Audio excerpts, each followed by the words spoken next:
Hello, everyone, and welcome to Destiny Unplugged, the voice of our generation. I am your host, Ashley James, and we have Jawan Knight, Ayana McKinney, Courtney Middlebrook, and Amanda Henderson. All right, so we're going to kick it off. Ayana, you're going to take our first question. Now that I know on TV there are a lot of things that claim to be reality, but we can clearly see that they are not real. So, what do you feel about those things that are portrayed on TV? I feel like it's a false perception of how we're supposed to live our life. Definitely over-exaggerated, unrealistic, so to speak. Like reality shows such as I Love New York, Flavor of Love. What else? It's a new one. Real Housewives. Yeah, the Kardashians, the Real Housewives. Look, come on. I just don't think it's a good perception of how we're supposed to live. All right, okay, I agree with that. So, I'm gonna direct it over to Courtney. Just simply because a lot of young girls take that, especially not even young girls, a lot of young people take that as reality. So, what would you say to those young people who see what's on TV and they take it as the gospel truth? I feel like what you see on TV is not necessarily what's really out there, like Ayana said. Like, the way you live your life should be based on yourself and not, what you see other people doing out there on the TV. What's on the TV is not always right. And, that actually comes with, maturity. You have to, a line out there where you figure out whether this is right, or yes, no, it's wrong. So it all comes from within. I'm sorry, but so having your own mind. Okay, can y'all say that for our generation? Do you think we've got that going on? No. It's easy to follow everybody else instead of being a leader, but I think part of that comes from we're scared to be different. We're scared to stand out from the rest. And honestly, that's kind of how it feels to be a Christian. You are kind of set out from the rest. You are set apart. And to live that type of lifestyle, it could be a little bit terrifying. So I can understand why we want to follow the crowd, but should we do it? No. I agree. I mean, when you think about it, our youth we are drawn into what we see. We are people who soak in, our eyes take in so much. And so if you have someone on television dropping it like it's hot or being fabulous, they see beautiful as nothing. You can present yourself with nothing on, just covering up the bare minimum so it's not considered very essential. Yes, just so it's not considered for the adult crowd. And then you have people believing that that's what beauty looks like. That is what beauty is, and it takes away from just the genuineness of beauty being deeper than just my looks, but it being more so what's on the inside. And I laugh thinking, like, I'm laughing to myself in my head because honestly, we think our appearance we hold value in the way we look outwardly. That's important. We are always conscious of how people look at us, and it becomes this thing where it's placed higher than other things in our lives. Like, it's how we look and how people perceive us. We take more value in that. We take in how people, if Jawan looked at me and, kind of gave me a double take, I would automatically think, wow, you think I'm cute? I'm beautiful. But if he looked at me and we were talking and trying to have a genuine conversation, 9 times out of 10, he just think, we're cool, we're going to be friends. I would, we automatically think. Friend zone. Yeah, friend zone. We'll put ourselves in the friend zone over it. Yes, indeed. Well, Jawan, she just piggybacked off of it, talking about beauty, and we're still talking about reality versus real, because oftentimes we always, try to make up the outside, but it does not reflect what's going on the inside. So, first of all, I just want to get it from a man's perspective. As for what beauty is, what do you feel like beauty is? Now, are we talking about beauty as in women, or are we just talking about beauty as in in the world and whatnot? We'll talk about women. That's what we'll talk about. I think you can handle that. Well, beauty is like this, okay? Every man has their own eye for what they think is beauty, okay? So I mean, what I'm trying to say is, to what I might think is a female may be not that attractive, someone else might be that she's a beautiful. Who I think that may be beautiful, and someone else may think that you're not attractive. It's just we all have our own different perception of what's beauty. Okay. Now, I mean, my perception as far as beauty goes is, it's just make yourself look like a nice, presentable young lady. You know what I'm saying? I guess what I'm trying to say is, like, the tights and walking in the mall and whatnot, nah, it's not. Is that it? No, it's not. That ain't it. That ain't The it. pajama pants going to Lamb Sam's and whatnot. What I'm saying is, like, just, if you're out and about, look presentable. You know what I'm saying? Look, because, I mean, it's like, guys we probably look presentable when we have to, when we need to. Exactly. You know what I'm True. saying? We always look, but it's like once that point comes, and we get to the point where we have to look presentable, then yeah, we're gonna look presentable. Now, if we go into Lowe's or whatnot, yeah, we're gonna throw some basketball shorts on or something like that. Right. I mean, because we're dudes, yeah. Me mad. I don't know. I mean, and as far as the female, I just think the bar is a little bit. I mean, it's high for y'all. Because you don't want to say you go out and you look in some type of way and whatnot, and people's already judging on what type of female she is or what she might be. Can we get a hand clap for Juwan because he actually understands that? Thank you so much, Juwan. I'm just saying thank you because I mean the struggle is real, and I'm glad that you do understand that the bar is a little bit higher for us because, like I said, women. I mean, men are constantly critiqued as well, but I know women are as well. But so we're gonna put a little cap on that, and we're gonna keep it moving. All right. So now, Juwan, you don't look like no thug to me, okay? But I'm sure that. I'm sorry. Excuse me. Oh, all right, Rick Ross, my bad. But what I'm saying is, I'm sure that you being a young male, just like there are images that are projected towards women, I'm sure there are images projected towards men, as in street life, slanging yay, doing dope, all this other stuff, as opposed, to make a living for yourself, as opposed to going to college, getting an education, making sure you can provide for your family or even yourself in a legitimate fashion. So how do you keep yourself from all the media propaganda of this is how you become successful? If you go street, you'll always be taken care of. How do you defend that, deflect that another way? My mama taught me something, and every time your parents talk to you, please just, I say, listen to them, because they have a lot of wisdom in them. And and one thing she teaches me is never put man before God. Yeah. Okay, and that's one thing that I can test. I can really, what I want to say is, I can say that I've never put man before God. I'm an actor and whatnot, and I do things out in local acting and whatnot. And I've been performing with a couple of people that we see on TV and whatnot. But I'm not gonna be like, oh my God, someone is this, someone is. I haven't did all that. I greet them with respect because what I'm saying, we're all people, we're all human. Okay, yeah, that person may have a little bit more, in their pockets than me, but we're all human and whatnot. And the way I separate myself from the television and the streets and whatnot is, it's not real. I mean, it's real, but it's not real. It's not a life that I can see myself living as far as being, a dope boy that has no benefits versus being a man that has a job with benefits. Right. You know what I'm saying? And not just that. Come on now. Not just that. You have to worry about looking over your back. I can't live my life worrying about who's finna come and get me or who's finna come shoot my family up and whatnot because I done did them wrong in a certain type of way, okay? Right. Not knocking them. I mean, I understand that you have to do what you have to do, but is it the right way? It's not really the right way.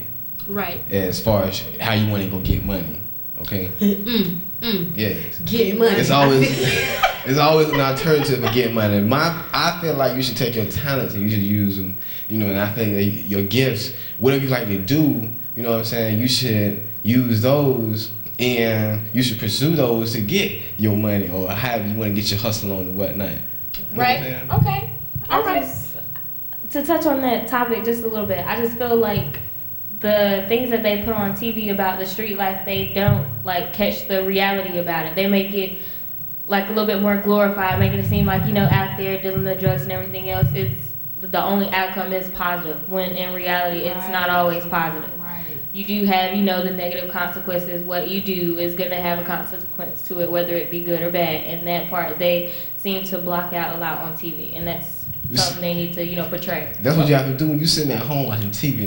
Now what I do is I look at TV, and when I look at TV and I see certain things scare me. Okay, we watched Black Hawk Down today, and that's a Civil War movie. Okay, and I was like, I don't know if I could be able to go over there and do that. But, that's why I salute my hands off to the military that goes and, and protect us and whatnot for certain situations like that. Because me, honestly, I don't know if I can do that. Right. Watching cops, I'm terrified of cops on television. Okay? Let alone the ones in your rearview mirror. The ones, I think that was the TV, the thing is, the TV can teach you a lot of things, and it can show you a lot of things. It's just how you take it and you use it on your regular daily basis. Right. Well, one thing. Oh, I'm sorry. I'm sorry. Okay. Well, one thing I did want to say is that one thing we have to understand is that I came from a family. I guess some people could say I was raised with a silver spoon in my mouth. You know what I'm saying? And I know that there are some. I've never been to the place where I guess my family has been completely broke or something like that. And I'm not boasting. What I'm saying is that I know that there are those individuals who weren't as blessed as I am, or who aren't as blessed as others. And they might feel that the street life is all that they can do. Like, what I'm saying? There are neighborhoods where they say, you're not going to live past 23. You either going to end up going to jail or you're going to end up getting shot. You know what I'm saying? And I feel like that's a sad commentary for anybody. It's not just our generation, because I'm sure it goes all the way back, for the ones who did make it out the hood. But what I'm saying is, it's just like, I think that's really sad. And it's like, there's going to have to be a change. And changing people's mindset is never going to be easy. I sometimes, though, I feel as if, like, agreeing with what you said as far as, like, the stigmatism being placed over someone, I feel, though, if we are going to changing their mindset, how they say you can take the person out the hood, but you can't take the hood out the person, right. But you can show them better. You can show them a better way. Now, I may not be able to change someone's mindset, but I could touch your heart, and because I touched your heart, you decided, okay, well, maybe I can give this a shot. Maybe I'll try something different. But it takes people stepping outside of themselves, because you have people who are blessed and who have gone through things that don't ever go back. They don't ever give back. I don't want to say they forget where they came from. It's just kind of like one of those things, thank God you delivered me, thank God I'm not going back, amen, hallelujah. And there's so many others that need it. Right. And so I think it's our responsibility, when we go through something, when we deal with something, reality in itself says, okay, you conquered with the grace of God, now go back and help someone. I feel as if it's important. It's important for us in our age group to share with people that are younger than us that, hey, I struggle with this. I came through this. This is how it is on the other side. You don't have to go through this. And then you can also have that testimony, look, I was faced with this and I said no. And because I said no, this is what happened. So I think at times, as far as our generation, it's very, very important to show that where you come from does not dictate who you are. Who you are is defined by how Christ views you. And once you take a reality check on that, you'll be good, because it's a heart thing. We say it's a mind thing. I believe that if we could get to the core of that heart, that mind can transform, that things really do change when people realize that, okay, hey, it doesn't have to be like this. That's good. That's really good. Okay. Well, one thing I just want to piggyback off of that is that, in the word it says that they shall know them by their love. And you're talking about going back and teaching the generation after you. And, just Christianity in general was about love. It was Christ's love for us. That's the reason why he did what he did. You know what I'm saying? So now that we're in the earth realm and, we kicking it and everything else like that, it's like how do you handle being a Christian today? You know what I'm saying? And it's just like, what issues do we go through that might make us hard to stay saved, as Canton Jones used to say? You know what I'm saying? Judgment. Judgment. Yes, everyone's so quick to judge. Since I say, oh yes, I'm a Christian. Okay, the first time I messed up, oh, I thought you was a Christian, my brother.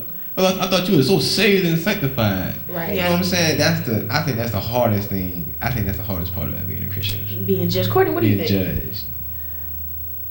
Being a Christian today, as a Christian, the people, I'm not gonna say, like try to like downsize it or whatever, but I just feel like as far as in the church wise, they don't believe, or I guess you could say realize that we're all human. We all make mistakes. And I feel like being a Christian, everybody looks to you like, okay, you're supposed to be perfect, you're supposed to do everything right and stuff like that. But it's some people that the moment you fall or, you backslide or something like that, they look at it, as, hey, she can't, she's not the perfect person, or, what a Christian should be like. But, everybody's gonna, I won't say everybody's gonna learn from their mistakes, because some people don't. Mm-hmm. But, you can take that situation where, you probably fell down a couple of times and you can use it to get back up. So that's just basically how I feel about that. I need for everybody to understand that there was really only one perfect person, and that was Jesus Christ and God himself, actually. So I guess that's two. But what I'm saying is that we are going to make mistakes. We are going to be faulty. We are going to have those times where we don't feel like it, or we're not doing the things that we're supposed to do. But the fact of the matter is that we understand, hey, we messed up. I'm going to try and do better next time. And when you're faced with that situation again, hey, I messed up before, or maybe I messed up 2 or 3 times with the same thing. It happens sometimes, but I know to fix it. I mean, I understand being a Christian. You're a Christian, you understand. I understand if you understand, but you are a Christian. You're not supposed to mess up. No, that is the wrong way to look at that. That is the wrong way, because no, you're not supposed to mess up though. You're not? No, not as Christians though. That's what they feel. I hear sarcasm. One thing I think is that the world feels that because we've been redeemed by the blood of the Lamb, that we are supposed to be perfect. But honestly, I feel like, first of all, I was that close from hell. You know what I'm saying? It wasn't like Jesus came in and hallelujah. You know what I'm saying? It wasn't like, it was not instant. It is definitely a process. And I'll tell anybody that Christianity is a process. It's not an instantaneous thing. It's not like as soon as you got saved, Jesus said, oh, no more sin. No, because if that's the case, we should have got saved and Jesus should have come and took us. That should have been it. Because we shouldn't have kept on living. That's how I feel about it. And I'm just looking like people make it so... It's like people be hard on the church, and I know it's because we're held to a higher standard. Yes, I don't get me wrong. I don't want us get caught up in that, well, I'm not perfect. Yes, I do understand that, but at the same time, there is a standard, and holiness is the standard. Now, perfection, we're not going to reach that till we get the glory. However, we do have a perfect example. Now, and that being the case, it's like we should strive to do the best that we can do. Now, being human, we're not going to be able to hit it on the head each and every time. You know what I'm saying? Sometimes I'm going to miss it. Sometimes I'm not. But I'm praying that as I continue to strengthen my relationship with Christ, that my hits will be way more than my misses. You know what I'm saying? That I'll be able to hear his yeses, you know what I'm saying? And he'll be like, yes, Ashley, that was it. That was the way I told you to go. I'm like, hey, she says, hey. You know I don't have time for all that. I don't have time for all that going on. Got time for all that. I don't have time for all that going on. I keep telling you, I'm going to keep going with Jesus because he hasn't done me wrong yet. I can't be fooling with man. Like, don't get me wrong. I mean, I'm going to be for real about it. Like, I mean, I love my brothers and sisters in Christ. I love, family members. I love all of us because I love everyone. However, the thing in my life that has been constant, has been consistent, is Christ's love for me. And honestly, there are people who feel like, well, I don't feel like I can go on with that. And I mean, don't get me wrong, there were times that I felt that way. I'm gonna go ahead and be honest. Where I'm like, Jesus, I'm gonna be sold out. And literally like a month later, oh Jesus, I done messed up again. I'm yet holding on.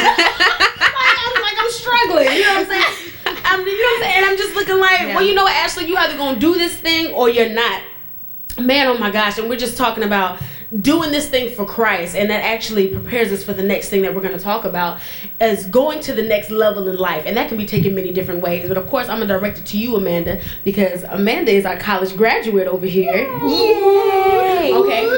So like I said, we're just going to touch on it from physical, like I said, how, even your relationship with God, have you gone from one level to the next, as in graduation, even in classes, has that actually dipped into your relationship with Christ? Because in order for you to make it to graduation, I'm sure you had to go to the next level with Jesus. Yes, Lord. Yes. Yes. Wow. I will say this. While in school, my relationship with Christ grew more because there was a level of dependency that I had on my parents that wasn't there anymore. And when that was taken away, it was like, oh, who do I rely on? And so my relationship with Christ did grow. My relationship now, it's almost been a in May. It will be a year since I've graduated college, and I'm just like, oh my goodness. Yes, but it's almost been a year, and I can honestly say I am not who I was. I am completely different because of my relationship with Christ has changed. Once again, that level of dependency was stripped away from me. You grow up and you're taught, you go to school, you get an education, and you're gonna go and be successful and make something of yourself. And that is all true. That's very well true. But it's a process. It just doesn't happen overnight. And one thing I've learned while growing in this season and in this place in my life is that my relationship with Christ means so much more right now to me than anything else, than any other person, than any other relationship, because I know that sister girl eating because Jesus Christ is making a way. Like, it's one of those things. It's one of those things. Things have not turned out the way I thought, because I'm telling y'all, I ain't supposed to be. I'm supposed to be making some $1 million money somewhere around here. I'm supposed to have concubines and servants by now, and I'm supposed to be living the life. You want concubines? You want your male concubines? That is not. That is silly. But, ma'am, things are definitely different than the way that I've planned, but it's okay. I'm learning that the plan that God has for my life doesn't make any type of sense, and the plan that he has for your life, it ain't gonna make no type of sense either. But it's okay. It's okay to kind of just go with the flow of things. And with this entire transition, when I say I've learned how to depend on God, I learned how to depend on God, like, for real. And sometimes it takes us being pushed out the nest to figure out how to fly. We can't, and I've had my moments where I've been like, oh God, oh, Jesus, but even then, I'm soaring because of God. I'm soaring because of the relationship that I have with Christ. And I know it's hard, but I'm making it. Well, I'm glad you're making it. I'm glad you're making it. It's timing. It's time? It's timing. Oh. I think it's all about timing, Yeah. Before you get elevated, it's gonna be based on your timing and when God is ready for you to go to your next point.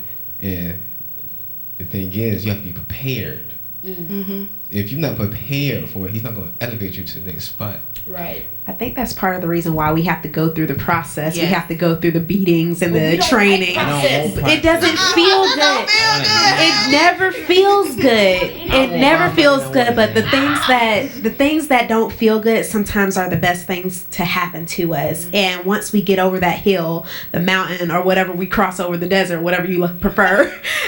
Spiritual metaphor, whatever it may be. Whatever you prefer. But whenever you cross that threshold, you're like, wow.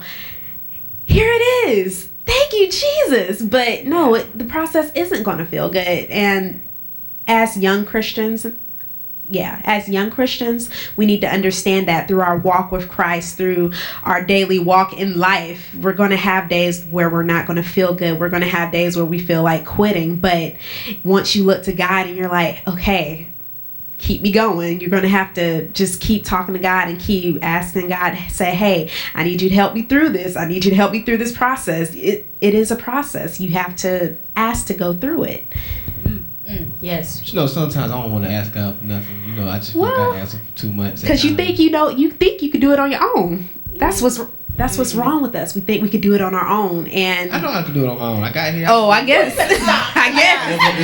You do it on your own if you want to, and you'll see how quick you fall. It'll be harder than the time if you let God handle it.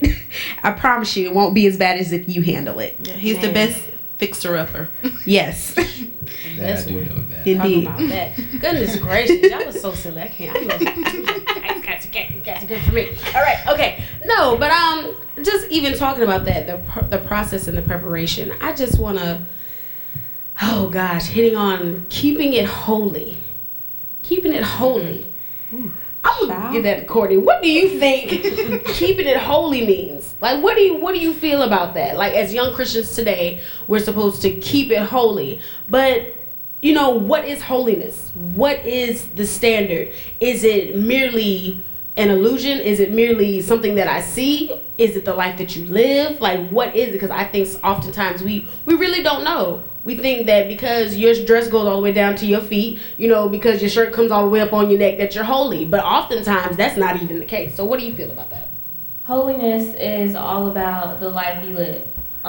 Like you were talking about the whole dress to your feet and, you know, sweater up to your neck type thing. I feel like it's not a set look. You know what I mean? Mm-hmm. Just because you look, you know, quote unquote holy because of, oh, you know, everything's, I'm not trying to say, you know, like just throw everything out there. No, of course, in a sense, right. But you know, it doesn't have like a defined look or a defined lifestyle. Holiness comes in different stages and different types, you know, in everybody's life. It's not the same. It's always going to be different.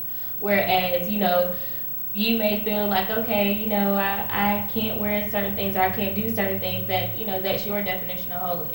All of our definitions of holy is like different. So it's going to vary depending on, you know, how your mindset is.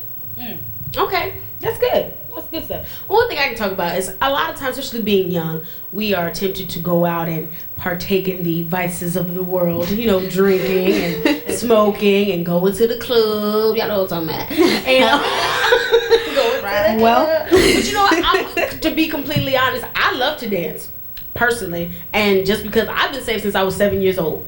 Have I always been walking right? Of course not. But what I'm saying is that just because I love to dance, you know, I was like, well, you know, I done got saved. I didn't forget how to dance. I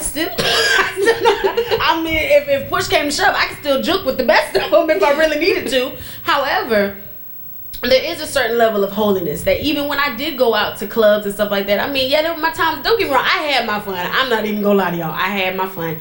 But at the same time, as I grew, as I got older, it was like, as I matured more, it was more like, okay, Ashley, all right, how you gonna bring people to Christ and that's what you're doing?